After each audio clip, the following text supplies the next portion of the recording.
This is your KCTV5 News Update. We're following the latest developments from Hurricane Ida as the storm continues its slow, deadly trek further onto land. At this point, we've only received word of one storm-related death. However, we're beginning to see the breadth of devastation after a long and scary night for millions living along the Gulf Coast. Hundreds of thousands of people had to weather the storm in the dark and without drinking water.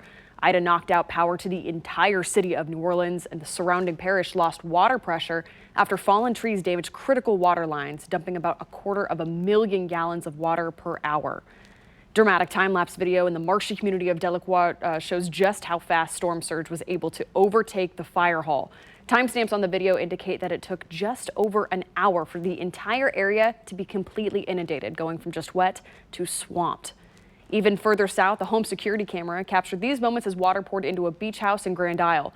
The small Gulf Coast island stretches less than a mile wide. About 75 residents there refused mandatory evacuation orders. By nightfall yesterday, there had been multiple calls for rescue, but there's been no way to reach them. Coast Guard told CBS this morning they were poised to begin rescue operations as soon as possible. We're going to launch the first of a wave of aircraft to go into the operating area from the east.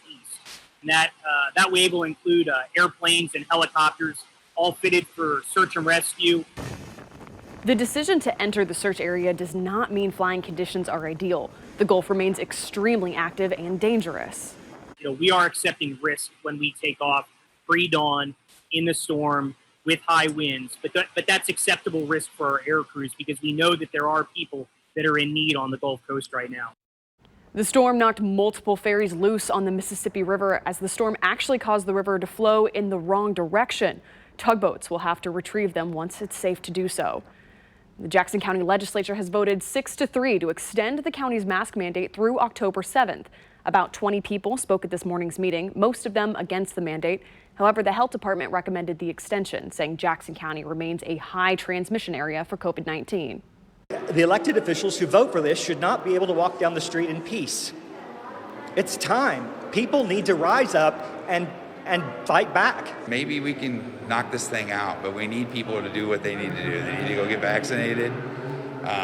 If you're not going to wear a mask, at least get vaccinated. The mandate requires everyone ages 5 and older to wear masks while indoors, regardless of vaccination status. The Jackson County Prosecutor has filed a motion to free Kevin Strickland, a local man who served 43 years in prison for a triple murder legal experts say he did not commit. Strickland was convicted for a triple murder in 1979. In her motion, Prosecutor Jean Peters Baker cites what she calls, quote, clear and convincing evidence that he is actually innocent.